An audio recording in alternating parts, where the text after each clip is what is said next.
conference will now be recorded. I was waiting for her to get around to say that.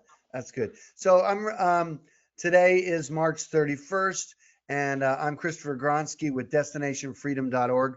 I specialize in helping Americans worldwide eliminate their federal income tax.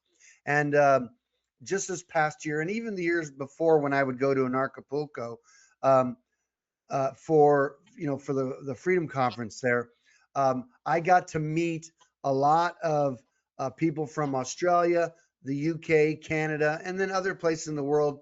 And when I talk about what I do for Americans, many of them were like, do you have any kind of a provision or remedy for us? And and so I thought about it, and so I want to just lay out a principle, and let me just state so that I can um, want to mention somebody here that's in, let's see here, in Canada, because Jeff Berwick had passed on. Let me just see if I can wait. There it is. Yeah, where is it? There it is.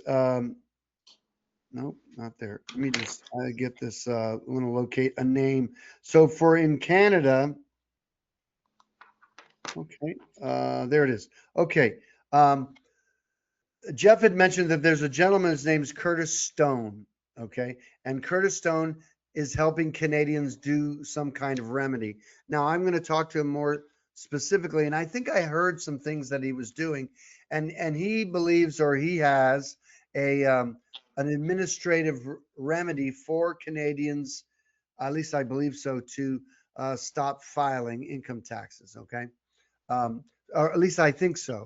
And and so I'm certainly going to, and I'm willing to work together with him. And and really, it's not my intention to help people in the UK and Australia and Canada, because I'm definitely busy helping Americans. Because as everybody on the planet knows, our head guy is the leader of the free world. What the fuck is that? What an obnoxious way. That's how you make friends, is that's what you say about yourself. Or we're the land of the free and home of the brave. It's like, I wish we were the land of the free and home of the brave, but it's like the opposite, of course, when they say the land of the fee and home of the slave.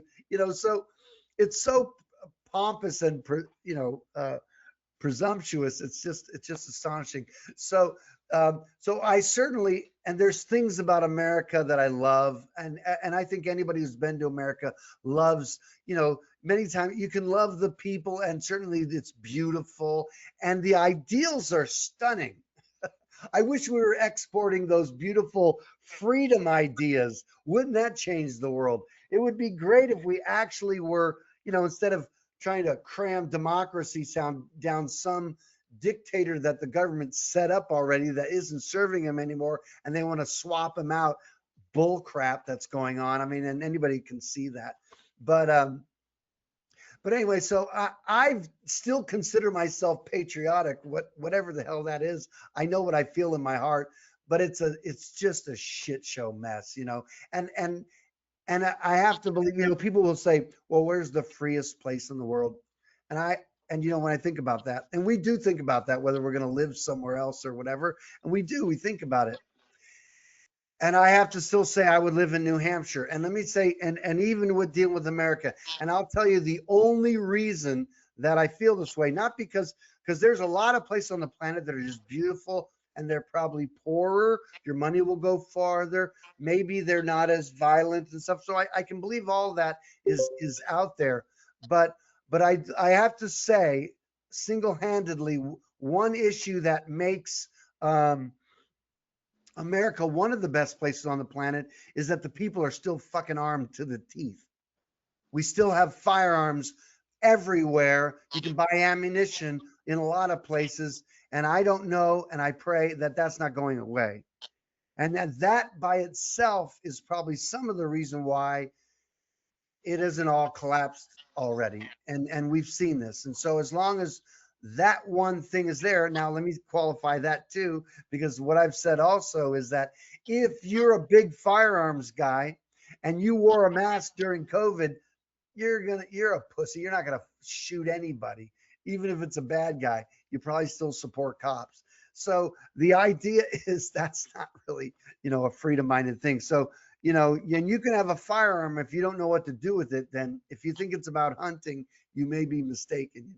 So anyway, um, so it may be there has to be a season for hunting tyrants. Maybe that'll be the season to come around. But anyway, that's a little bit of, when I talk about America, I'm really helping Americans. So my heart went out to, people from Australia and of course Canada and the UK. And part of the reason that my heart went out is because, when we get together at an Acapulco and you're actually talking to people from all over the world, they love liberty and freedom the same as we do. And and there's a morality in that where you love freedom and you love freedom for other people too.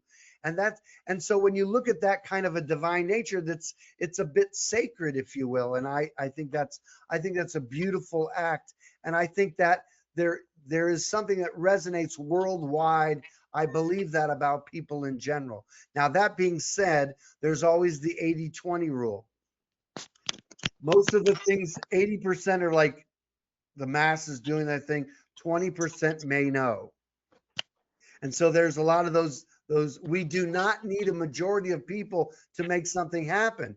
Because if we would get even a turning point of close to 20% of people on the planet that are lovely, even that influence will make a big difference. Because remember, light dispels darkness always.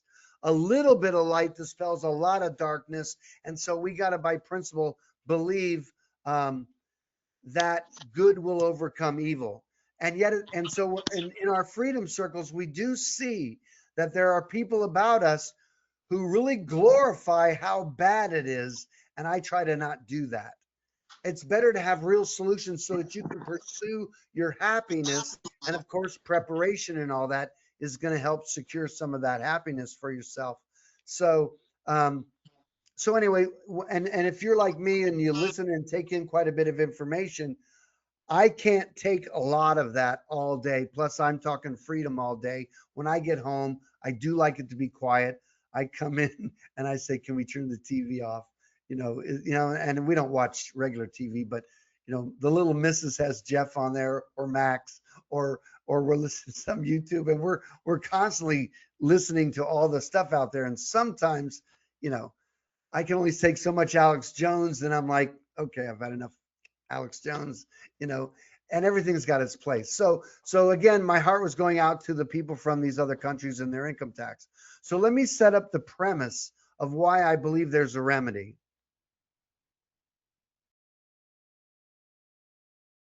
Now, when you talk about Canada, the UK, and Great Britain, or the UK, and Australia, the history of those countries are based in what they would call British or English common law. Okay, and listen, I'm not a fan of common law. I'm just saying that there is a history to that. Okay, and so there's a commonality that these countries have, if you will, and so there's an understanding, or at least there's a pretentiousness of believing that people have rights and that governments are not supposed to violate rights. That's the sentiment that at least is understood on some level. Okay, so here's what I'm presuming, and I want to say that if we form a group week to week, that we come together. I'm going to say we're going to have homework, and it's going to be specific and all that, because I believe that you got to look up some things in order to find the remedy. And that's this. Generally speaking, I would imagine that in those countries that we mentioned, that in general, most Western societies, whatever, slavery is illegal. Okay. Now, that being said, we can see human trafficking is going around the world. So no one seems to be interrupting this slave trade, But anyway, but generally speaking, we do know that slavery is against the law and that it's immoral. Okay. Now, then there's another thing that goes along with that, and that's the concept of involuntary servitude. What is that? Involuntary servitude means you may not be a slave, but that somebody by law or something is imposing a tax, or they are taking a portion of the fruits of your labor against your will. Okay. So that would be involuntary servitude. And that also is illegal in most of these jurisdictions. That's that. And let me just say this. I can point to the 13th Amendment of our Constitution. That's the federal Constitution. I probably can find matching sentiment in every constitution in our states. So here's the first homework for you is look up the law, not writings about the law. I want you to look up and cite the actual reference of where slavery and involuntary servitude are illegal in not only in, say, like Australia or the United Kingdom, but also England, Scotland, or, you know, these smaller things. So there's that. So I believe in a sense that those things are illegal. So an income tax that's imposed upon people and certainly against their will, and we're going to take a look at what that means or looks like, would be illegal in a sense, because your law would say that you can't pass a law making it legal because it's by principle violates rights. So you should know where that is. That's one. The other thing I want to, that's major that I want you to consider is this is, and when you look at things throughout history, including scripture, in a number of different ways, there's always a pattern where evil people or evil governments, or then again, I repeat myself, you know, that people are always asking, who are you? Okay. And who you are matters. Now, listen, another thing I want to let you know up front already, I'm not a fan or I don't promote anything like straw man. I don't. It's baseless. I do not believe that a birth certificate obligates you in any way, shape, or form. Nobody can make a corporation out of you. No such thing. That's fantasy. Okay. Why is that? I'm going to tell you, I'm going to speak something that takes care of it. And here's what it is. No one is obligated to fulfill any contract or agreement that's without your knowledge or against your will. Period. There's no way. Okay. If someone says they have a contract with you, they have to produce it, and then they have to see that you actually signed it knowingly without any fraud. So there's no such thing as nobody can sneak up on you and contract with you. There's no such thing as that.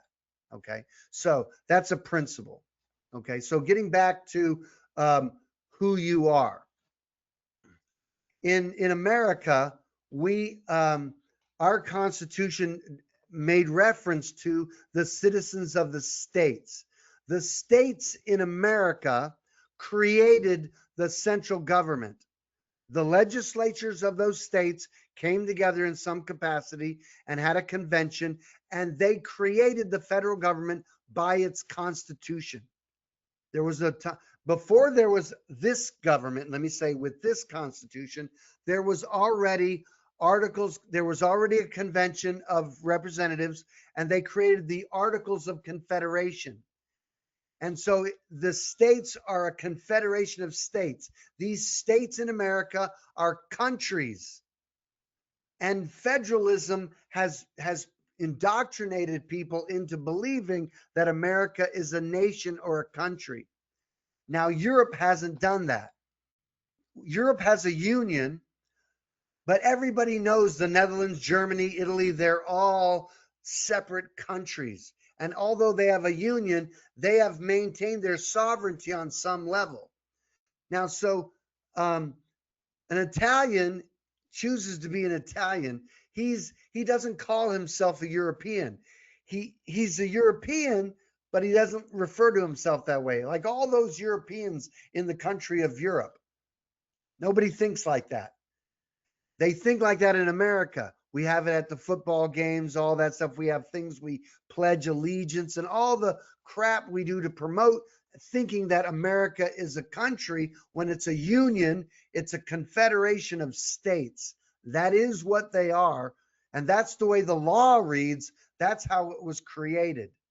The federal government cannot amend the Constitution without the permission of 3/4 of the states.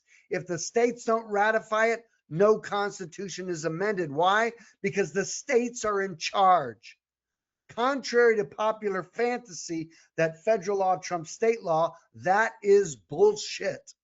Okay? It's not true. I don't care if an attorney fantasizes about it. It's just not true. The federal Constitution may be referred to as the supreme law of the land, but federal law is not the supreme law of the land.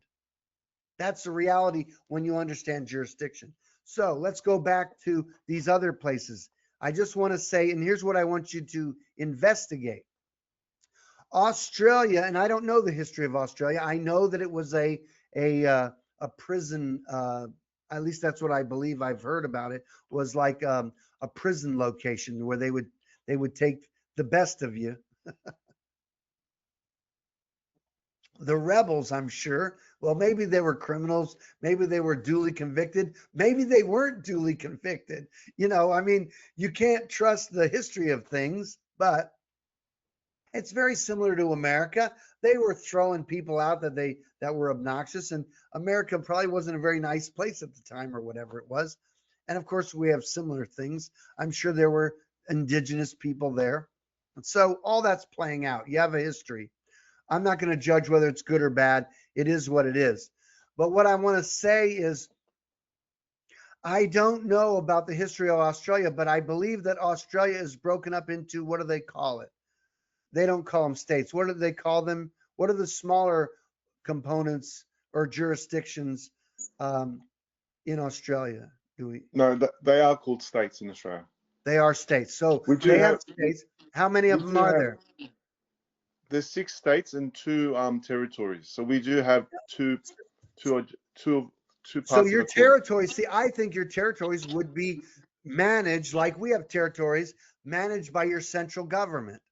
Okay, right. They would be in the central government's jurisdiction, like we have Guam, Puerto Rico, Virgin Islands, America, Samoa.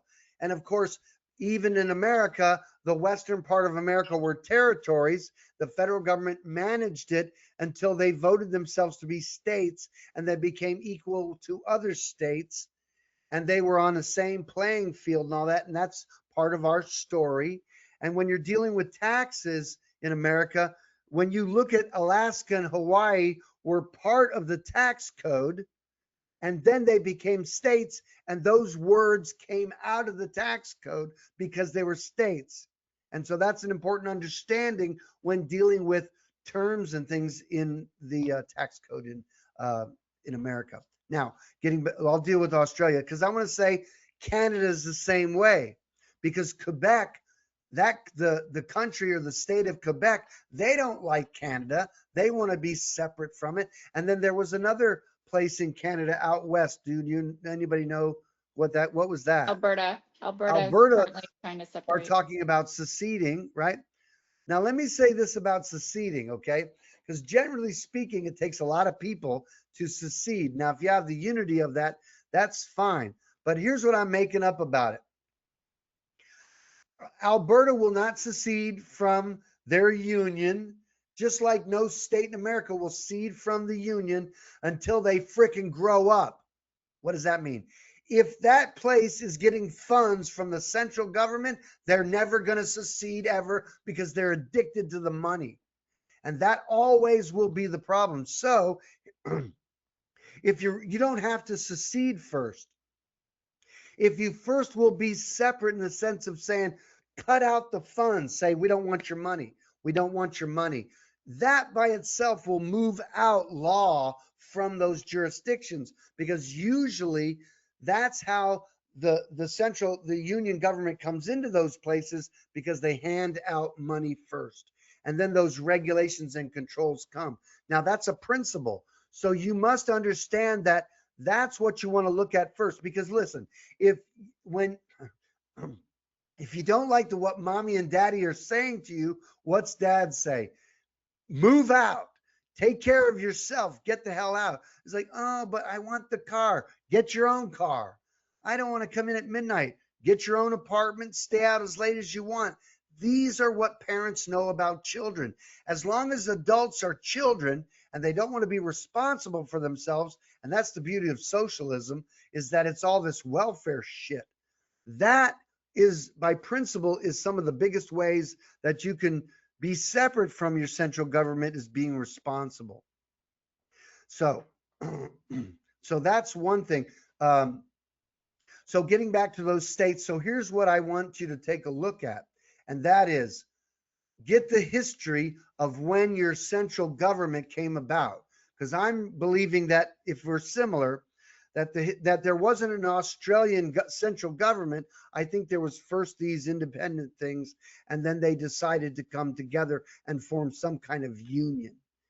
And so here's what I'm making up, that the citizens of those states pre-existed the union government. That's the way it was in America. There were citizens in the states before there was a 14th Amendment citizen. Our first federal citizens were blacks that were freed slaves. And the reason the federal government did that was because the federal government did not have the authority to tell the state who its citizens were.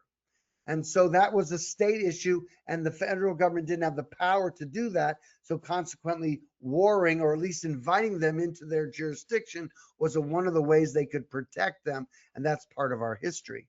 So what I want you to look up with is, when did your union government start? And then you got to take a look at, did they create a central or a union type of government? What's that look like? You see, to refer to yourself as an American doesn't point you in a direction of any particular state. America is just a general geographical term, like calling something America. You know, are we we're North Americans. There's Central Americans, South Americans. Can you imagine? Okay, those South America is going to create a union. It's going to be the South American Union, and all these countries are going to create their central government. I bet you they want to. And so they would create their central government to control. Maybe there'd be they want to, maybe they want to bring their monetary system. You know damn well that governments want to centralize power. So then they would gray that and say, well, the country of South America. That's the kind of thing that would happen. So you got to look at those histories. Canada is not a country, it's a union. And we have to look at that and see, what's that history? When did that come about? Look at and see if they created a citizenship that's Canadian. Because I would say most Canadians, to call someone Canadian is like calling me an American. It's like calling an Italian European. It may be true, but it may have a downside, and that's not a good thing. And that's what I want you to take a look at and see if they created a statutory citizenship, because then that's all that a government can offer are privileges and immunities. They don't offer rights, because you have rights that are natural from your birth. They're not dependent upon government to even recognize them. And it's interesting, in our Constitution, in the Bill of Rights, the 9th Amendment to the Constitution says something like this, says that the numbering of rights in the Constitution shall not be understood to say that that's all the rights you have. I mean, that point was so important, that they're saying, just because there's no such thing as constitutional rights, because rights don't come from the Constitution. Those rights may be acknowledged by the Constitution, but the Constitution creates no rights. There's no such thing as civil rights. Those are privileges that have a wrapper on the outside as rights. No such thing as civil rights. Everyone there has the same rights. There's no such thing as women's rights. There's no such thing as men's rights. There's no such thing as gay rights, black rights. That's all group right. There's no group rights. Those are all privileges of some sort, because everybody has the same rights, and they're individual, and how an individual is connected to the divine. That's where rights are. And rights are based in the concept of righteousness, which is describing a relationship with the divine in some capacity. And so it's talking about, when you talk about rights, you're talking about that you're gifted this life and how you play that out in a way that connects you to the divine. That way everybody can see the beauty of your life. If you're living in that energy, they get to see the piece of the divine in that capacity. And that's why you're sacred, is because you're playing out that connection with the divine. And this is for everybody. It doesn't matter whether they believe in God or not. It's still true, because that's what we all have in common, that energy that represents this moment that we pursue our happiness. And everybody has that. And it doesn't depend upon whether governments fucking recognize it or not. It's nice that they do, but it's not dependent upon them. The Declaration of Independence says, we hold these truths to be self-evident, that all men are created equal. They're endowed by their creator with certain unalienable rights, that among these are life, liberty, and the pursuit of happiness, that to secure these rights, governments are instituted among men, deriving their just power from the consent of the governed. The idea is that the only purpose of government is to secure rights, and there is no other thing that is okay. So that's the only purpose of government, or at least a just government. Everything outside of that, giving you shit, requires them to take something from somebody. That's the principle down the road to hell. Rights are the only purpose of that. So that's the idea of a government. That would be yours as well. And if you're in a country where, listen, we have an oligarchy that's, well, I want to say the Congress is in charge, but obviously we know that other things are in charge of them, whatever their allegiances are. So it's a stinking mess. But an oligarchy is a group of people that are governing.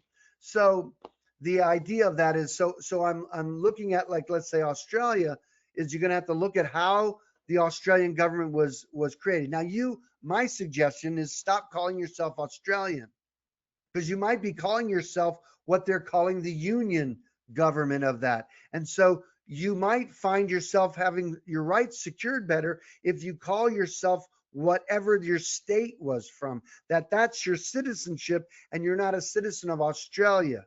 It's too general. You don't know what it is. So you're actually a citizen of the central government and not of a geographic location. So that's my suggestion that you might look at.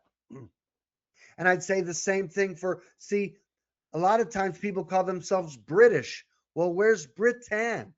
There is no country of Britain. That's referring to the crown and all that stuff. And so you don't want to be a citizen of that. Listen, it's England, Scotland, Ireland. Those are countries. Listen, that's the way they show up in the Olympics, right? You know, they don't show up as UK, or maybe they do. I don't remember. Maybe they changed it. But the idea is that England, it would be an Englishman or a Scotsman. And even though I'm using the masculine, it means the same for women as well. It's just a general term, like saying human, whatever. Man, the term man, for lack of better language, is referring like to Adam, the first man. So we're all connected. Rights are not male or female in that capacity. Everyone has the same. So, but that's what I'm saying with respect to that. So, if I was going to, so one of the things we do in America is, with respect to citizenship. Oh, so let me, before I get into that, let me say this about involuntary servitude.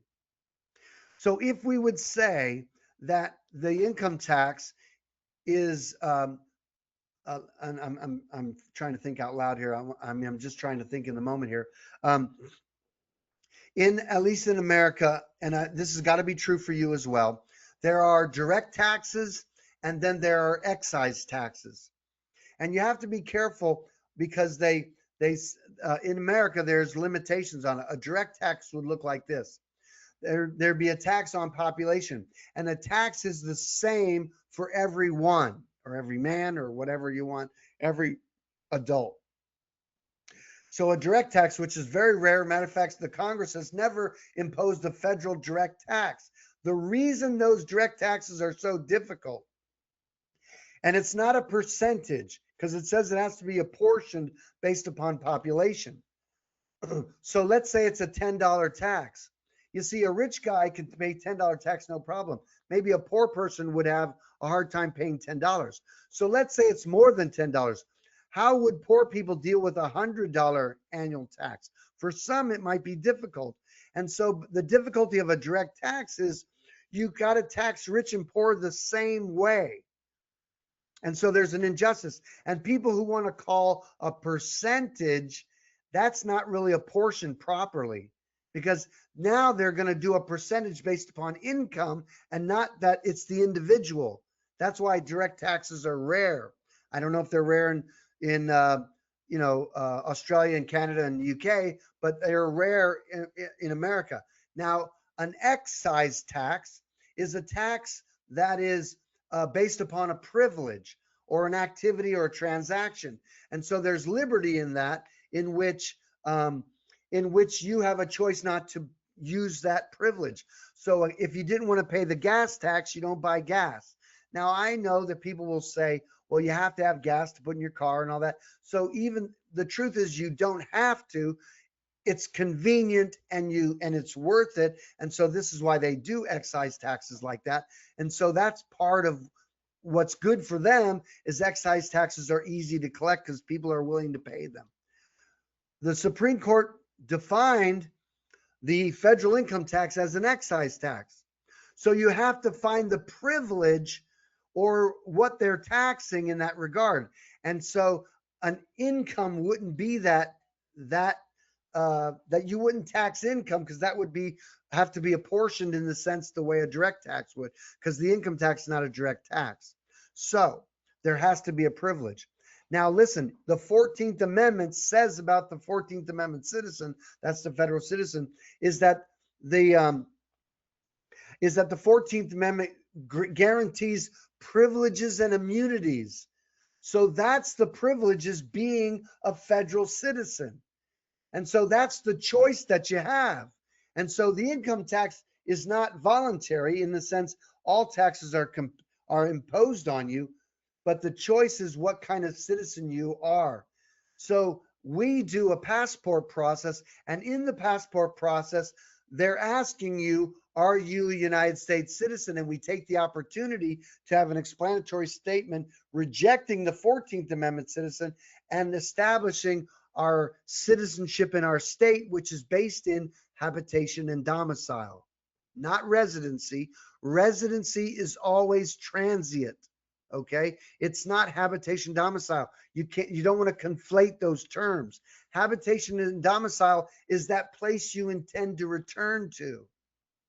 So that's how the courts define that. And certainly in New Hampshire, that's in statute of how they determine who can vote, by their habitation and domicile. And many times the courts want to conflate residency and habitation and domicile, and certainly that favors the bad voting they have in that capacity. But anyway, getting back to, so if on your, and here's what I'm making up, I don't know this, but maybe on your passport process, if your central government, now let me ask about Australia, does the central government issue passport, the Australian government, or do they issue passports from your states in Australia?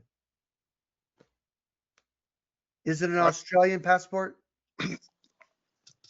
I just would assume it's coming from, it's a federal thing. Okay, I would say so. Now let me ask you this question. On your, do you have your passport nearby? I actually do, yeah. Tell me if on your passport information, it has the place of your birth.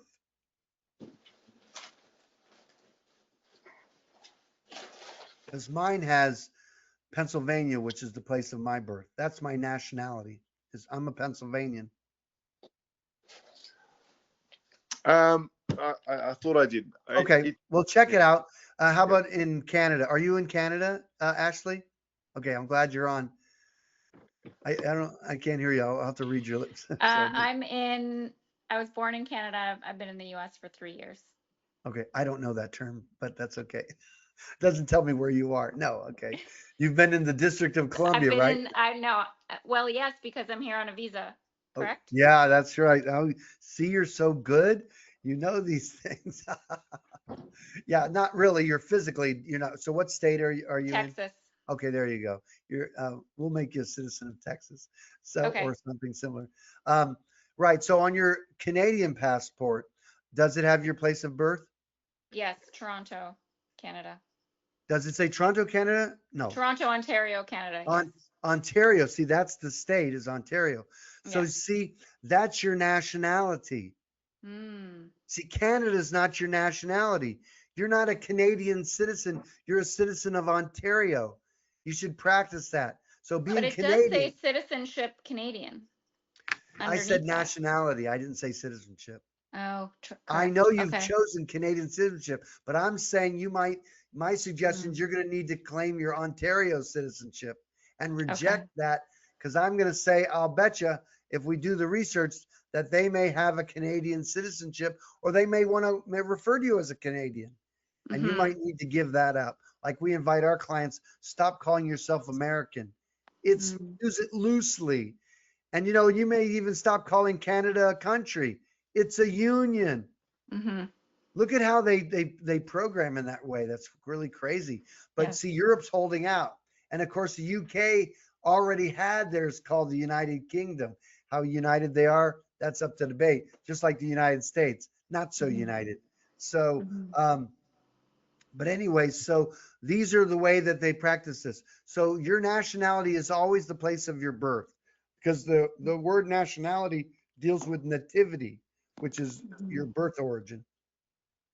I will always be a Pennsylvanian by birth. So anyway, I'm indigenous. I was born here.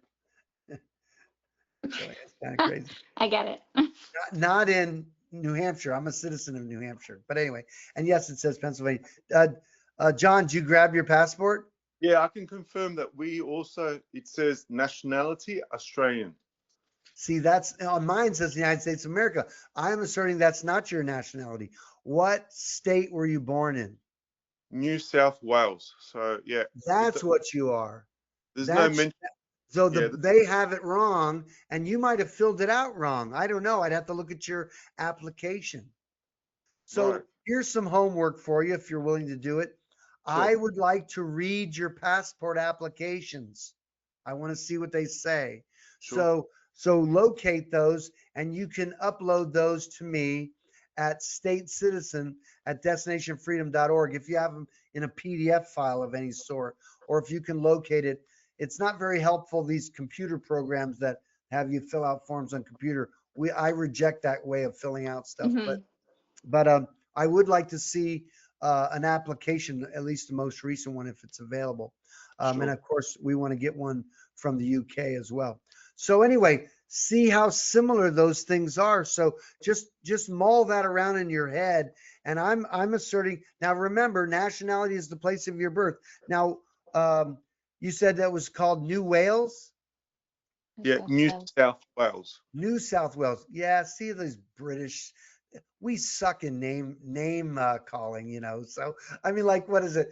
In England, it's Hampton. In New Hampshire, we're New Hampshire, by the way. There was the Hampshire, and now we're New Hampshire. And of course, there's Hampton, and then New Hampton, and every town in Massachusetts is just the new old. It's like, come on, you guys aren't very creative. And if they want to get creative, they'll just use the Indian name of whatever that place was. And that's our largest lake in New Hampshire is Lake Winnipesaukee. Now you try to figure out how to spell that.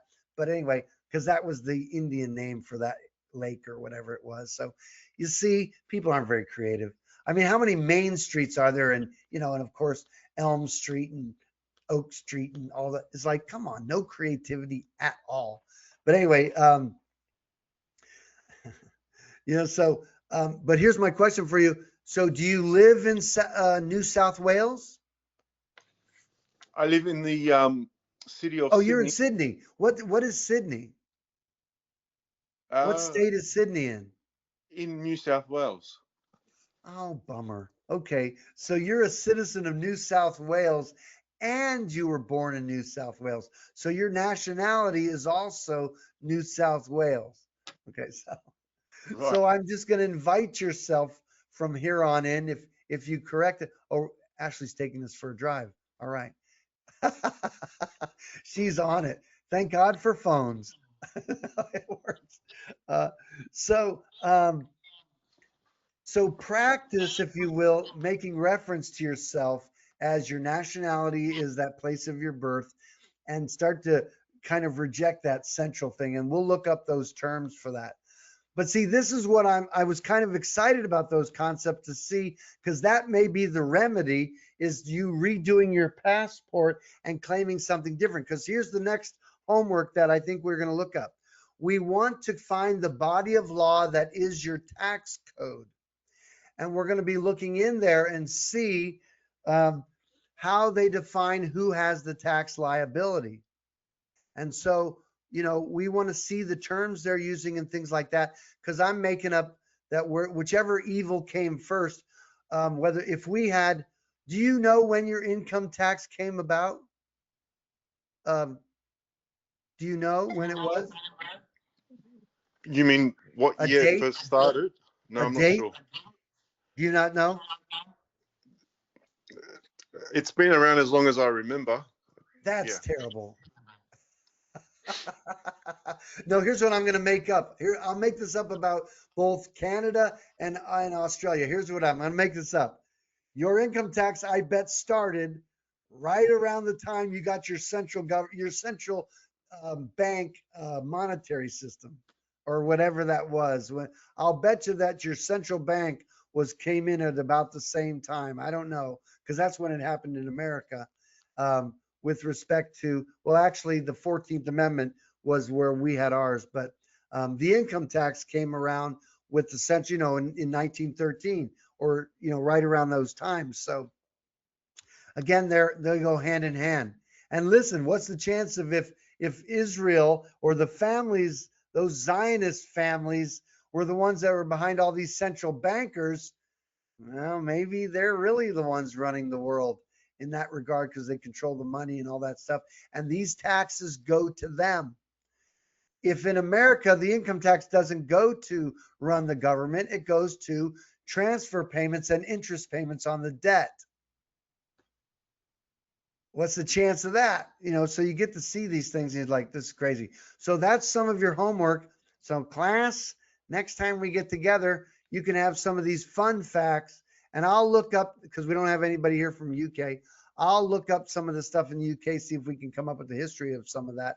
And then we'll get together and we'll discuss it and see how viable it is. Because maybe your remedy is going to be very similar to what we did, where you'll enter into an explanatory statement into your application that declares the truth. And maybe once you're finished with that and you submit those documents and they go into your record, that you will also do a FOIA request or Freedom of Information thing and get certified copies of your file like we do. And maybe that'll be the proof that you need, that you're rejecting that statutory citizenship and you're claiming the citizenship of your state. And that'll be the privilege that you're giving up. You know, and you have to take a look and see if you want to give up those privileges, because that's how they can have your income tax be an excise tax. And that's how it's a choice and it's not involuntary servitude. Does that make sense? Yes. So anyway, that's what I wanted to share and talk about that. So hopefully we're going to get more people. I think I'm going to do an interview with Jeff and talk about this. And so if he does, we can do a video on this. I want to see if we can get as many. I mean, 75% of the people that were in Acapulco weren't from the America and weren't from Mexico. So a lot of them were from Australia, Canada. I think Canada had a great representation down there, and the UK. So I'd like to see more people on our chat, and maybe we can come up with a remedy.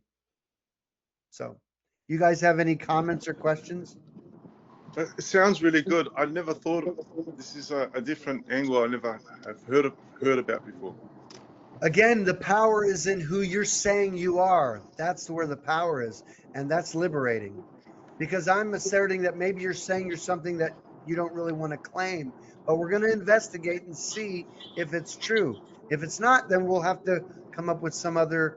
They'll have to come up with some way. Otherwise, we'll just have to assume that you live in a communist state and maybe that's all that is to it. I mean, but I don't believe that's the case if it's based in common law. That's why I'm saying I don't think that's the right answer. Okay. Great. Okay. Christopher, thanks. I'm looking forward to doing that little bit of homework and getting back to you. That'll be great. So we're going to do this the same time next week, if that's okay with you. And we'll see if we can get more people on board. I recorded this and we're going to upload this so that people can listen to this talk and they'll be on the same page by the time we get together. Okay. Sounds Okay, good. great. All right. Thank Thanks, you. Ashley. We'll see you guys later. Okay. Take care. Okay, thanks, Christopher. Have a great Okay, night, everyone. You bet. Take Thanks. care.